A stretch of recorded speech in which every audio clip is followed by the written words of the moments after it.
Welcome to the Making Sales Social podcast, featuring the top voices in sales, marketing, and business.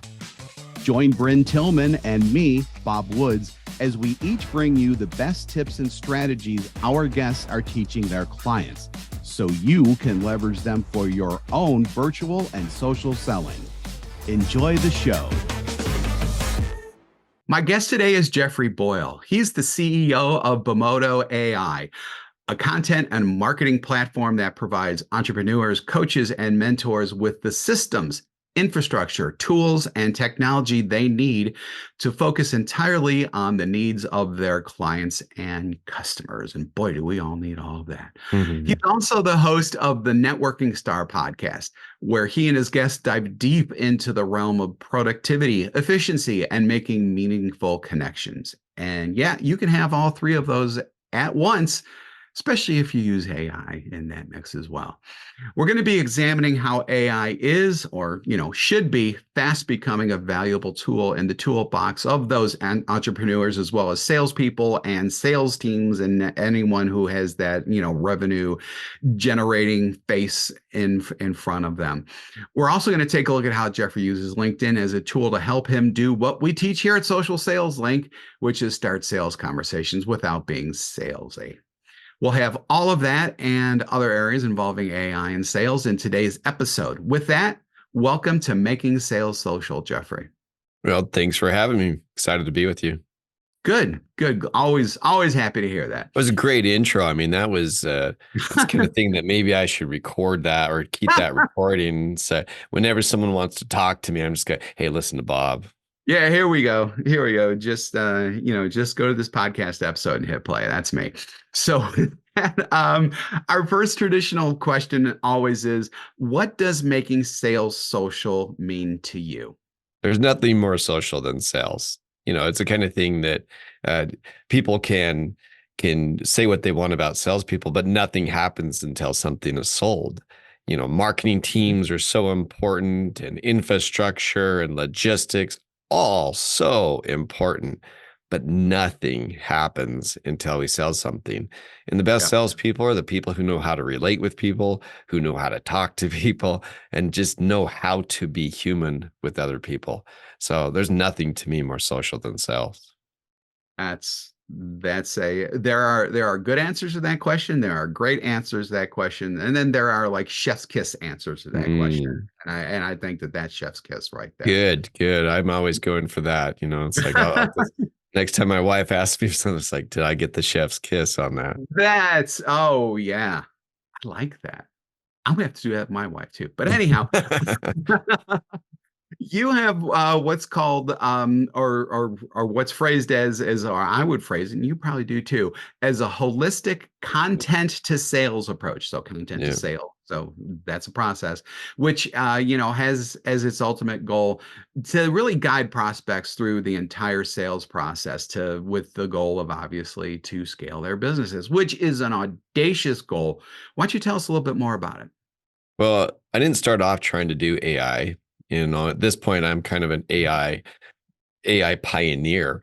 When ChatGPT first came out, it was really novel, and I could, with customers, just help them with content creation, and using what I became quite adept, quite skilled at creating really great prompts. But it became really clear very soon that was not enough. And so we're constantly pivoting. We're constantly listening to what the customers need. And there's a lot of people that just go out and use crappy prompts, put them into ChatGPT, and get crappy marketing material with it. So we built our own platform. And on the platform, we focus a lot on templates. And so it's just kind of fill in the blank. And people say, well, I've heard of other companies doing that too, of course. So what it came down to is where I've always made my money, even since I was a 10-year-old kid buying wholesale candy and selling it at retail to the neighborhood kids. I've always had to listen to the market.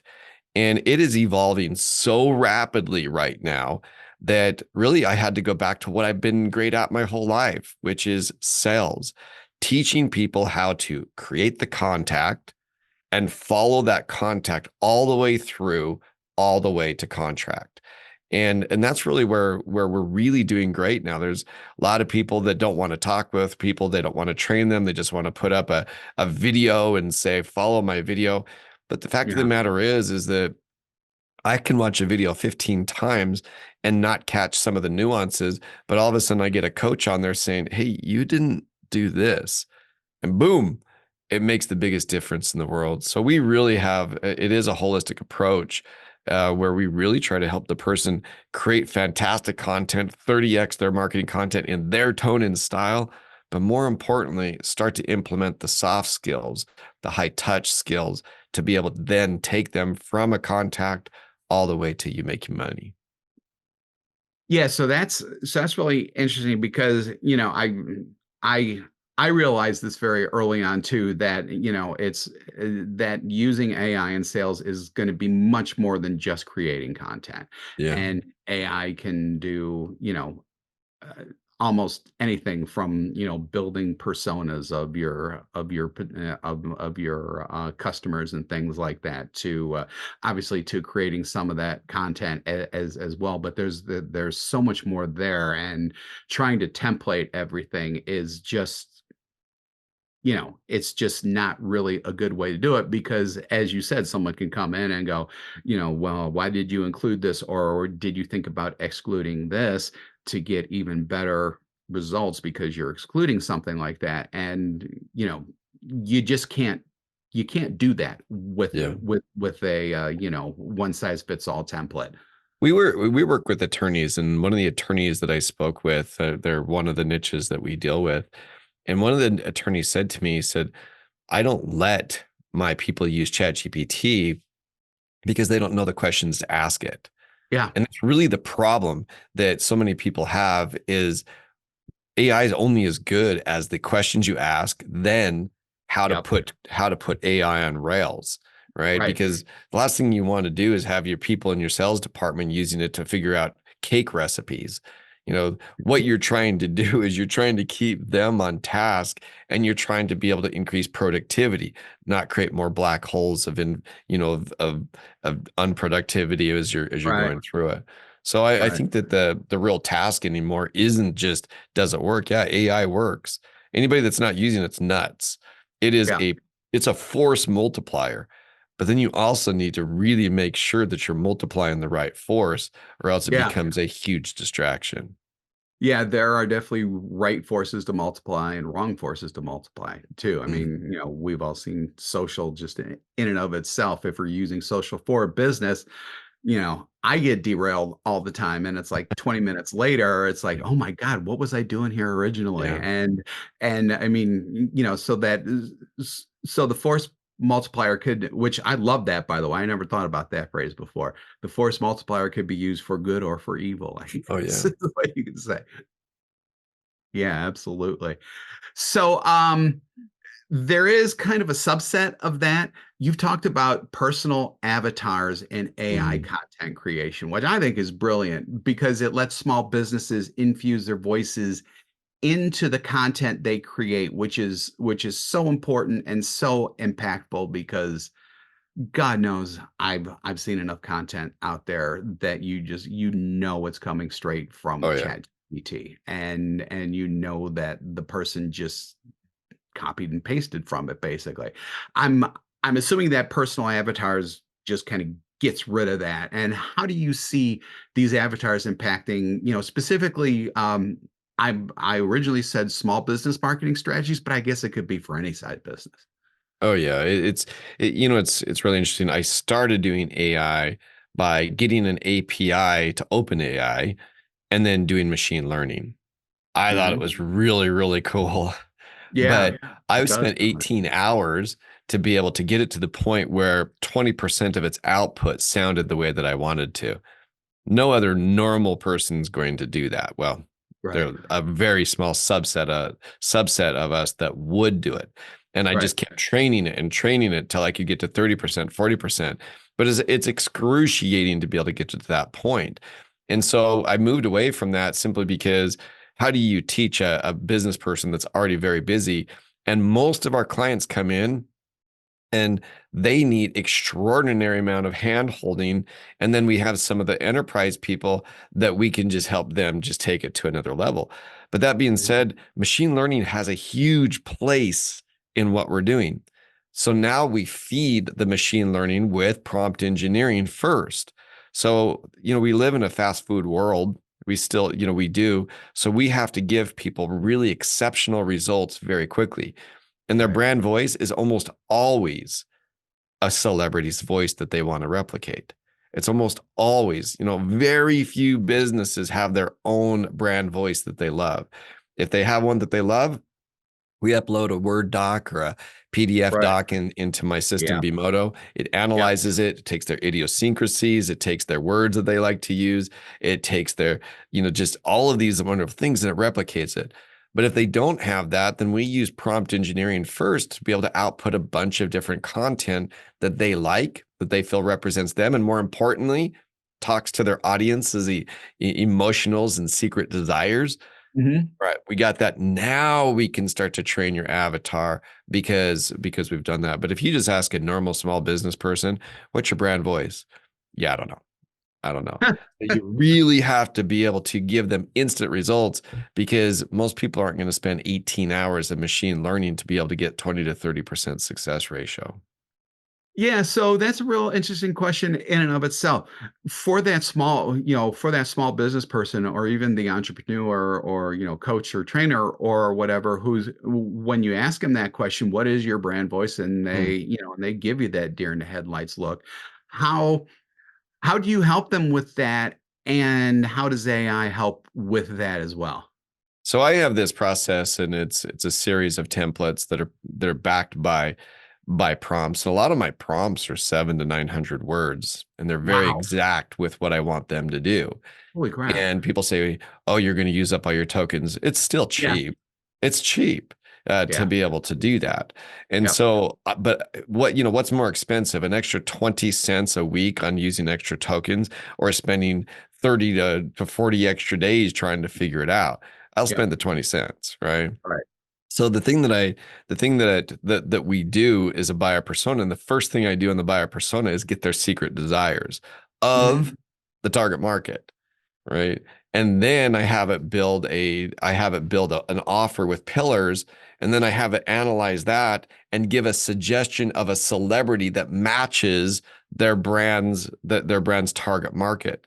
So Then we're you able to lean take. heavily into celebrities then. Oh That's yeah, and some of the celebrities that come out from the suggestion are people that they're like, I've never heard of that person, and then you take them over, you take them in that same training session over to look at the celebrity, and it may not be some really high end celebrity. It right. may be maybe someone that you may not have heard of, but that as you start to read through it, the person goes, "Well, my goodness, this almost is exactly what I was looking for."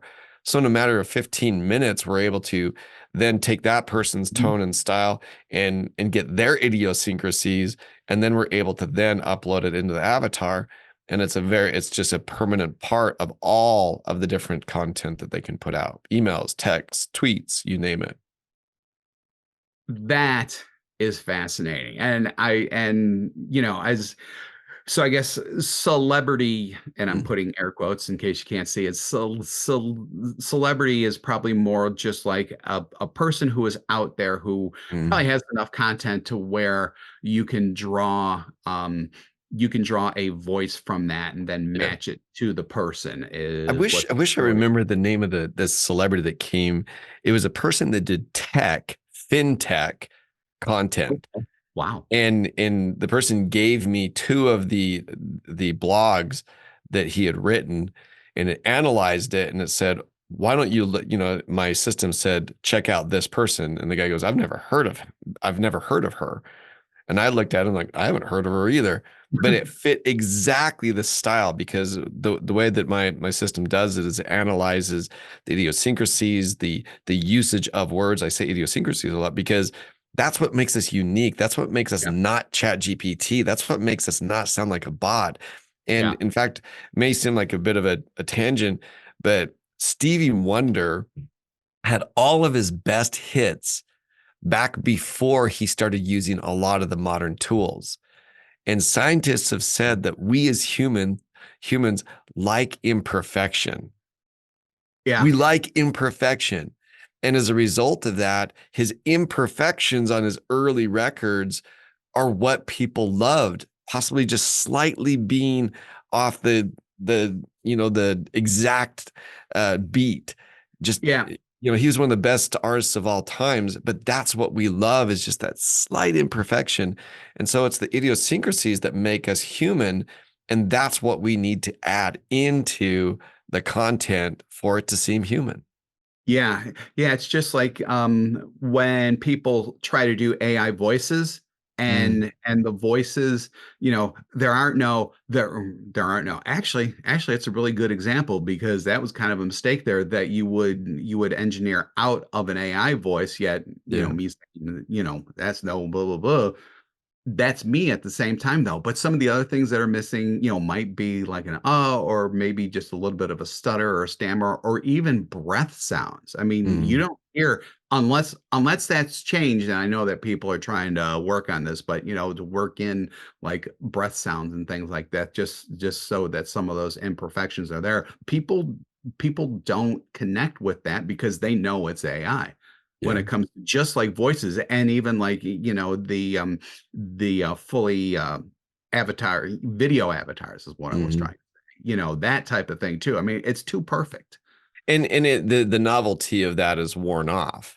Yeah. And I think that's that's even what I put in my own marketing is let me teach your content to be human like, and the human like means it's got some imperfections in it. Yeah. That's what we like, that's what we're attracted to, and anybody that says different, just try to sell something with a AI avatar video that's not a real person. And I know there's some deep fakes that work and things like that, but when you're selling a high ticket item, people want to talk to you.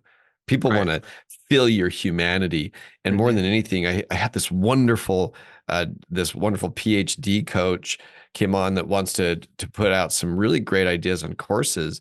And what she said to me, she said, Jeff, I selected you over the other people because you seem more human. You seem more approachable. Well, that's what one of the big changes that I think a lot of us have to do is we have to get back to the high touch part of what we did before. And it's still very scalable. It's very scalable, but at the same point, people want to work with people for the most part, Yeah. especially when you're making a big purchase. Right. Yeah. Yeah. Big purchase or like a complex purchase, Yeah. a purchase that may have several things going into it or whatever. You just can't do You that. just want to be able to talk to somebody. I mean, for heaven's sakes, I was trying Yeah. to cancel a credit card or cancel an item and I could not believe I have the ultimate of American Express cards, and I love American Express, but that day I really did not like American Express. It just kept sending me this loop over and over again because I had a charge that concerned me, and I couldn't get a person on. I Yeah. couldn't get it canceled. And I understand that as a business owner on why we want to be able to automate as many things as possible, and I do. But in the end, we really still have to have high touch because that is what so many of our clients are going to buy. Yeah. And that's what people want. And, everybody who's always worried about, oh my God, AI is going to take over the world. AI is going to replace everyone and stuff like that.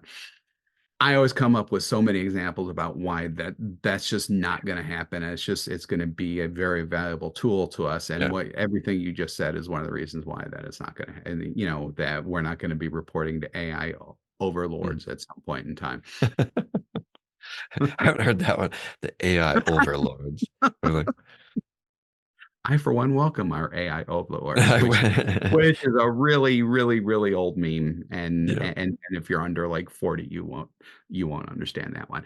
So one thing we don't talk nearly enough about here on Making Sales Social is pain points surrounding AI because Mm, a lot of good and there is some bad too. Let's talk first about the cost of AI, which it makes it difficult for those who are in sales roles to adopt due to the expense of generating content, and that's not only in terms of, actual monetary expense, but especially with time, especially with some of these salespeople who are like, oh my God, I don't have time for this. Well, the first, let's talk about time. It's the same thing that I just told you.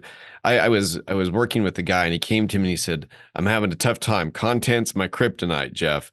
And I said, "Fine, then let me help you automate your content creation." And he Hmm. says, "When I use ChatGPT, it only gives me about 60% of what I want. I spend more time correcting it than I would my." And I said, "Well, that comes down to prompt engineering. Yep. You need to get better at prompt engineering." He Yep. said, "Well, I took a course on it and I'm still having problems." And I said, "Why did you call me?" And he said, "I liked your content." I said, "Okay, then let me help you do that with yours." And I gave him the price. He goes, "Oh, it's too expensive." Yeah, of course. And I said, "Sorry, but that's for me to do this process with you, I've got to be able to truly dig in, analyze, and then write and then test to be able to make sure that it comes out the way that you want to." And he said, "I've been working on this for 3 years trying to get this down right." And I just said, "So you're telling me that you have been affected on your sales for 3 years, and Yep. I give you an option to be able to almost instantly in the next 2 weeks to be able to change that, and you're telling me it's too expensive?" Yeah. So, and I said to him, I said, "It sounds to me that you're tripping over dollars, picking up pennies." He goes, "Oh, you've been talking to my wife, huh?" And I'm like, "Yeah." And that's where the sales skills comes into it, to be able to Yeah. talk to a guy and I knew that our call was over right there. My time is extremely valuable. And now that we have more and more leads, we get hundreds of qualified leads per week that we have to filter through. And every person like that I take the time with anymore is something that I can't afford to do with the overhead of our business with it. Right. So the number one problem that salespeople have is they are tripping over dollars trying to pick up pennies. And they are so short-sighted with the cost of what it takes. Your gasoline, your all these past expenditures we have to do. We don't even have to get on the plane anymore. We can do a podcast or a Zoom or a Google Meet. Our expenses are extremely low compared to the old school sales that we had to do. Yep. For a cost for your gas for a couple months, you would be able to, you, who knows what you're extremely limited geography wise. Now you've got Hmm. the world. So the thing Right. I would say as far as salespeople, yeah, wake Yeah. up and quit being such a cheapskate on your future. That Yeah. that that's I think the biggest thing that most sales guys are overlooking. Yeah, and you don't only have the world to do it, you have the tools that will help you reach so much of the world in much more effective ways, and with just sheer volume Yeah, that you couldn't do with the old way before too. yeah. Yeah, it's Absolutely. I think that's number one challenge is just complete. And one of the things that I train my clients on, especially high ticket clients, is to be able to build enough of a relationship of trust at the beginning of the call to understand their Mhm. pain enough that when they completely contradict themselves, because we as humans want to be consistent, we want to be a person of our word. Well, Yep. when they completely crumble, when they completely wimp out at the end of the call, they'll look at them and say, "You told me at the beginning of the call that this was a very important point." And like I say, when I have a person that I know can afford it and I know that it is hurting their business, Mhm. I teach my clients to be able to, in a tactful way, say that is a contradiction of what you're looking for and what has been causing you problems. So, that's I think the biggest issue that I see right now is this is a complete lack of understanding of where you're wasting your time and money. Yeah, I could not agree with that more. That's interesting. So there's actually another kind of situation just with AI in general, and that's just the rapid technological Mm, changes, which, I see news stories coming out every week and sometimes even every day that I would consider are profoundly impactful, not only on the world of AI in general, but also on us as how business people use AI in particular. So how do we deal with all of that and integrate all of this uncertainty into our processes when we kind of like our processes to be locked down, and we don't want to go under the hood and readjust and tinker when the next big thing comes out from OpenAI or something like that. So the beginning of the 1900s, I think it was Pennsylvania Railroad, which was the biggest, baddest company on the planet. If I get my history, I love history. It doesn't even exist anymore. You look Yep. you look back during our lifetimes, the giants of photography, Kodak, Yeah. Polaroid, gone. You know, they may be there, but they're just a shell of what they used to have as far as market penetration. We update our platform every week to every 2 weeks simply because if you don't want to be Kodak, if you don't want to be Polaroid, you must progress. You must keep up. And if you don't want to, I don't know what to tell you. And that's the thing, it's just me being straightforward. I am constantly taking new courses and I'm Yeah. constantly trying to learn new things because I do not want to become a dinosaur. And Yeah. that's what I say. People are like, that's a dumb example of Pennsylvania Railroad. No, it's not. It's completely on par. They didn't understand the power of cars. They didn't understand the power of airplanes. They had the money at the time to own both of those. Same thing with Polaroid and Kodak. They had the wherewithal to be able to dominate the digital market. They didn't.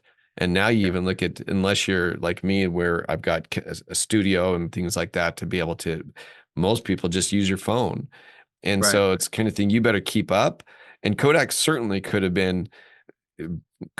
had their own phone right now if they would have Right. understood that their original offer had to evolve for them to stay in business. It's all about evolution. Yeah.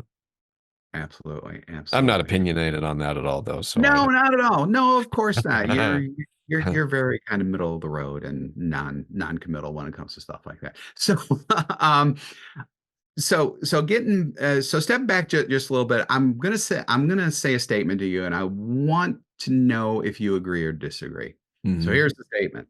It's difficult to attract quality leads using tech solutions alone. So there needs somehow to be a high touch approach, which we've already talked about, to sell certain items using AI. And here I'm thinking about, high tech items or, the services that have complexity to them. So, this is an Amazon type of purchase where you're going in and clicking and, putting it in your cart and going away with it. Do you agree or disagree? And more importantly, how do we deal with that? Yeah, 100% agree with that. I think the world is craving high touch, craving. You can say, so I've spent $1 million in the last 3 years just making sure that my systems, platforms, and everything were up to date. And what's crazy about it is what I am finding is what's setting me apart from the competition is how high touch we are. And Hmm. that, there's a lot of courses out there, a lot of prompt engineering, but, for me to teach a person how to output a lot of great content and then, whoops, hit my microphone there, and then to be able to take that content and turn that person from a prospect into a contact, into a warm contact, all the way to the contract, it requires them knowing that I'm a real person. I believe that 100%. And Yeah. especially if you're selling high ticket items or anything over than, I believe, over $100, they need to know there's a person behind it. We had a new client yesterday that signed up for my free trial. I've got a free trial. This Hmm. guy sent in 5 different support tickets, wanting to make sure that before he spent, and this is a low ticket item, before he spent on that low ticket item, that he knew that we were going to be there if he had a problem. 5 tickets between 9 p.m. and 8 a.m. this morning. Five Wow. tickets. And one of his final comments was, I'm going to leave a bad review for you if you do not get back to me. And we had already done a phone call with this guy. And you can say that's not exactly the kind of client you want. Maybe, maybe not. But the point is that people are Hmm. craving to know that there's a person behind this. That when I have a problem with my American Express, especially when I pay that ding annual fee, pick up the phone, American Express, have Yeah. somebody tell me that that possible problem that I had is resolved.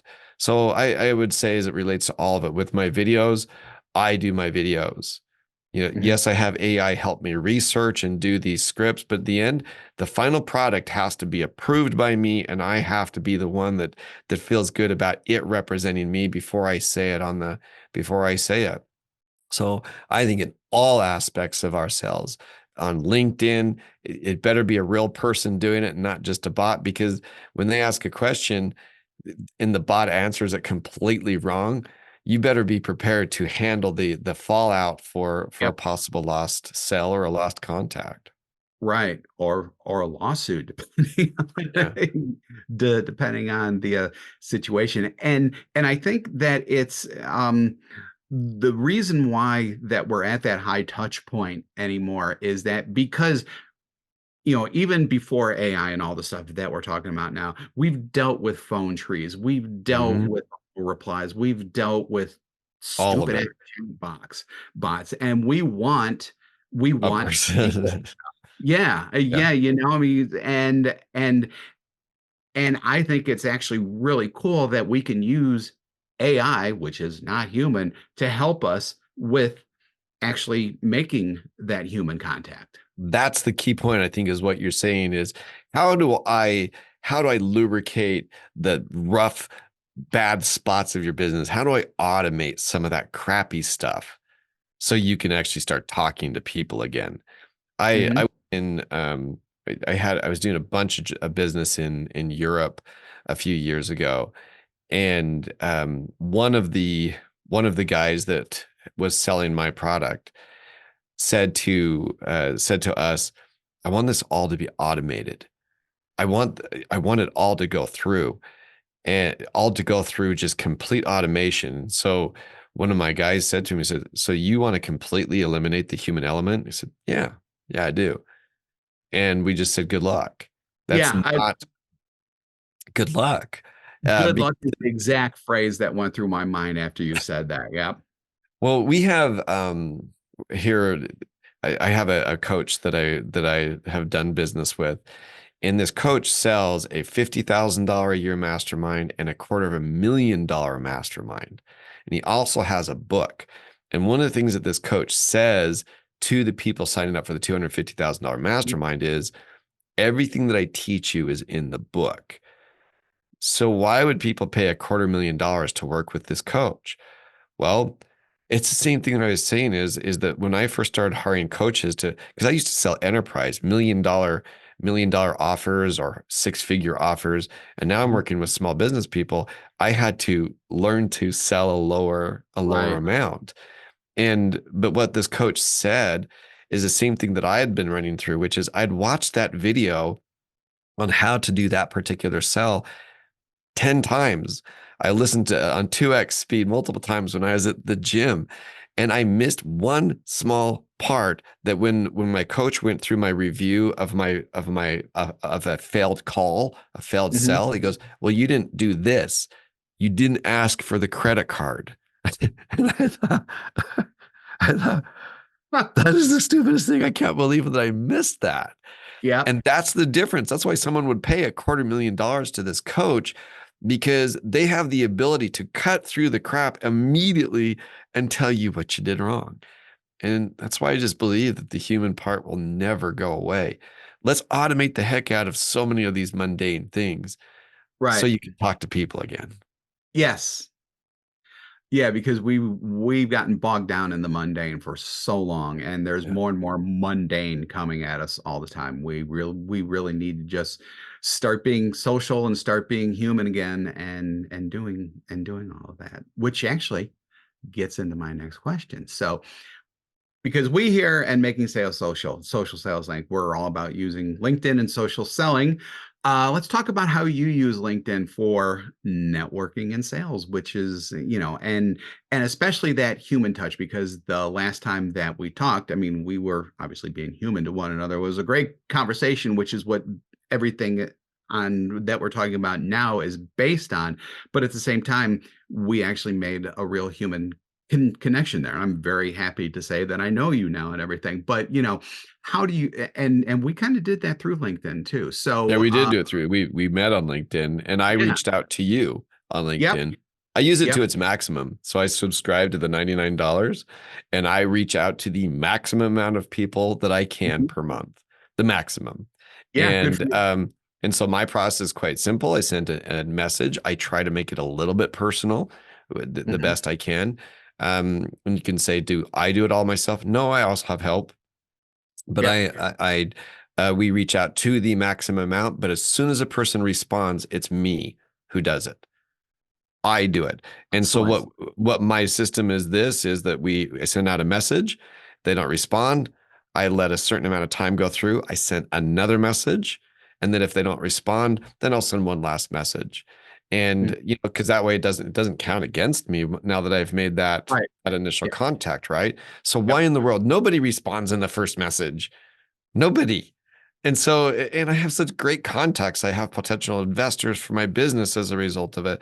I get to be on your show and get in front of your audience Mhm. because of it. And this is the third, I've been a guest on a podcast 3 times this week, Wow. all from LinkedIn, Yep. all from all from outreaches that I have done on there.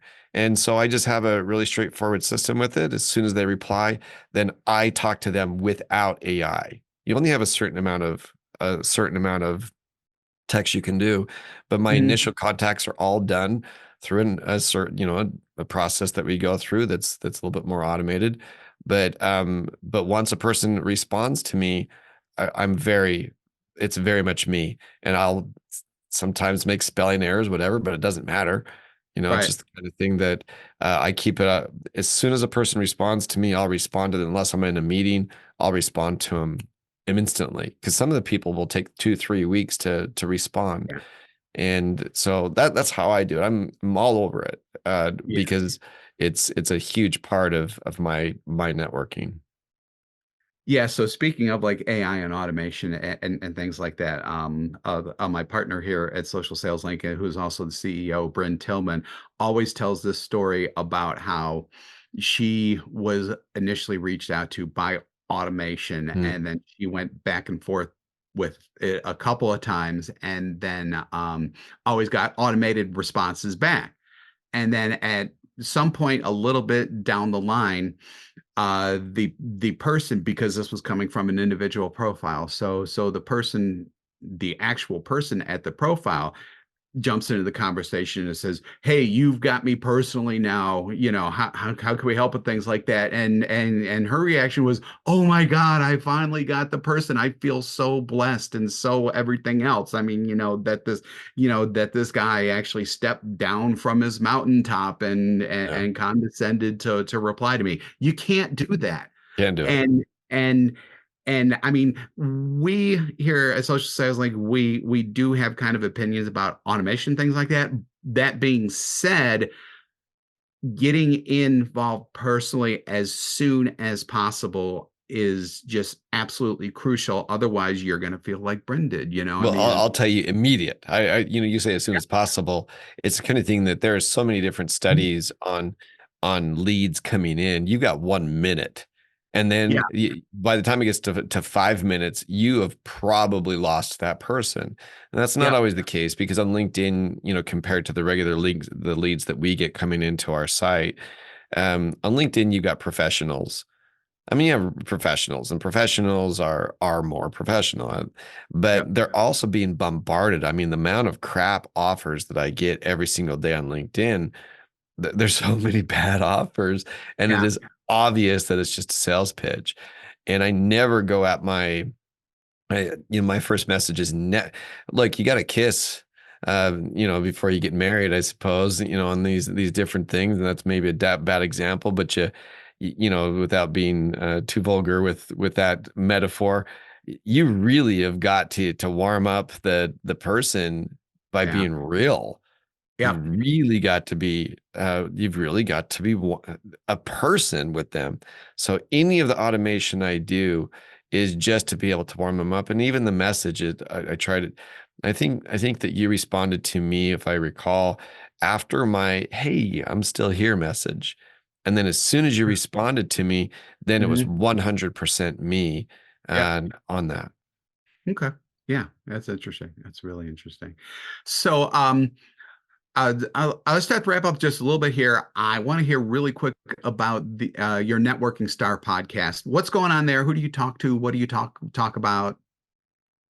I talk to people who are interesting to me, and most of the people I meet are on LinkedIn, and so that's actually how I lead with a lot of different things. Is hey, just love to, once they get on, and I always ask on LinkedIn to do a video call like this, Mhm. and then I'll just say, hey, I'd love to have you on my podcast. But we do everything from business debt restructuring to AI to sales to motivational speakers on there.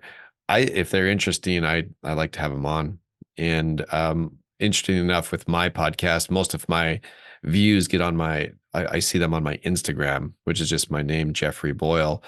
Just Mhm. have to spell Jeffrey, Jeffrey Boyle, and they get a lot of clicks on there, a lot of links, a lot of likes, a lot of views, and that's where I focus a lot of my attention on is Instagram. But my guests are just people that interest me, and hopefully they're interesting to other people. But on my Instagram, a lot of them will get 40 to 60,000 views if they if they have the ability to condense their thoughts as they Right. talk to me. Talking sound bites. Yeah. As an old TV pro, I definitely know about that. So yeah, absolutely, absolutely. And then tell us more about Bimoto AI, because just from the little bit that I saw of it last week is really interesting, and I want to follow up with you separately about all that stuff. But let's talk about that, and also about Superfetch, which is not a character from the Marvel Cinematic Mm. Universe, but it looks really interesting.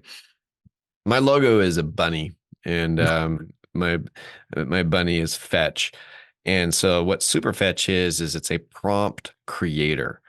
And I told you a lot of my prompts are 800 words. So I created a prompt that helped me create prompts. So we created a whole new section on there to be able to help people output better prompts. And so for a person that's really struggling to be able to output really high end, high performing prompts, that's what that does, is it helps you help. AI is a beautiful thing if you put rules to it. I think it's kind of like children. We've Yeah. got 5 kids, right? Yeah. And so kids are a wonderful thing. And I'm a baseball coach to a bunch of 14, 15, and 16-year-olds. They're amazing. They're so full of life. They're so everything, but you got to have rules and you got to Right. have guides, right? And I think that that's what Superfetch does, is helps people control the output in a much more efficient way. Because all these free prompts online are complete garbage. That's Yes. where I started. I started, getting these free things and paying $27 for crap. And so what Yeah. it comes down to is you really have to learn how to talk to AI for it to output your content. And that's what Superfetch does, is helps you talk better to AI. And then what about the Bimoto platform overall? So the Bimoto platform overall, I use for the AI part to be able to output content of all types, and it can be output. And we're about to do a new thing that's called SEO Auto Blogger. So once you get your tone and once you get your avatar, then you have the ability to output a blog or a LinkedIn article in your tone or style very efficiently. So that's one of the things that we're doing at SEO Auto Blogger. Plus, we have the ability to output much larger documents, 10, 15-page documents through a process that we call prompt stacking. And it keeps it all within a Google Doc type of thing. So what we're really trying to do is just give those super users the ability to use our system, whereas the front part of the system is very, very focused on helping that newbie output content instead of having to do that 18 hours of machine learning. So Yeah. machine learning is a part of our deal, but you're Mhm. teaching your avatar over time. And then you're able to output bigger and bigger documents with, greater and greater ease. That's amazing. That's just amazing. So speaking of all that stuff, I always love those one thing you can do right now types Mm. of takeaways. So Jeffrey, what's one thing our listeners can do right now to start taking advantage of AI for their sales processes? Yeah, quit putting it off, for heaven's sakes, and quit being lazy. Quit just because it output some content and saved it. Read it for heaven's sakes and make sure it sounds like you. And I joke around this a lot. I'm not going to offend either party here with this. Doesn't matter if you love Donald Trump or you hate Donald Trump. The Right. usage of adverbs and adjectives are very much a part of his vocabulary. Normal people don't speak like that. It works for him. So just make sure that you're not outputting content that doesn't sound like you. You want to have it sound like you. So quit being lazy and learn some of the basic skills. Those basic skills will serve you so well. And then also, I would suggest doing the one thing that if you're a regular listener, you've heard me say this often, but read it out loud. That's a good idea. Yeah. My God, it doesn't take that long to do, and you will catch the stuff that doesn't sound like you because Yeah. it's not going to sound good to you. Yeah. It's pretty simple. It's pretty simple. So, Jeffrey, if our listeners want to get in touch with you or find out more about you, send them to the places that you want to send them to, sir. You can go to just bimoto.com, but what I recommend people do is go to go.bimoto.ai and schedule a time with me. Some people say, just give me the price. Fine. Try it for free. There's your price. Try it for free. But if you really want to know what you're doing, if you really want to quit, tripping over the dollars trying to pick up pennies, schedule a time with me. And you can do that at go.bimoto.ai. And that site provides me so many leads. And it was written with me in conjunction with AI. But the fact of the matter is it just works, and it works like crazy. Don't be in such a hurry that it's like, just give me the price, Jeff. Fine. Yeah. Free. Try it for free. But if you really want to become a professional, and if you really want a 30x your output, if you really want to be able to be proficient with things, take the time with me and I'll show you how to do it. That's where you do it. So it's go.bimoto, which is spelled BEMODO, just so y'all have it, .ai. And his podcast is the Networking Star Podcast, available on YouTube and probably any and every single podcast platform you can imagine, just like right You here. can find clips on my Instagram, and that's where a lot of people watch as well. And it's just got the link in bio where you can check it out. Cool. On the gram, as my teen niece would say. So Jeffrey Boyle, AI, podcasting extraordinaire, and just an absolute god when it comes to AI, and especially your thoughts about how to use it in sales. As really appreciate your time. Thank you for joining us and Making Sales Social. Yeah, thanks for having me. Sure. And I want to thank you for streaming this episode of Making Sales Social. So remember, when you're out and about this week, be sure to make your sales social. Thanks for watching, and join us again for more special guest instructors bringing you marketing, sales training, and social selling strategies that will set you apart. Hit the subscribe button below to get the latest episodes from the Making Sales Social podcast. Give this video a thumbs up and comment down below on what you want to hear from us next. You can also listen to us on Apple Podcasts, Spotify, and Google Play. Visit our website, socialsaleslink.com, for more information.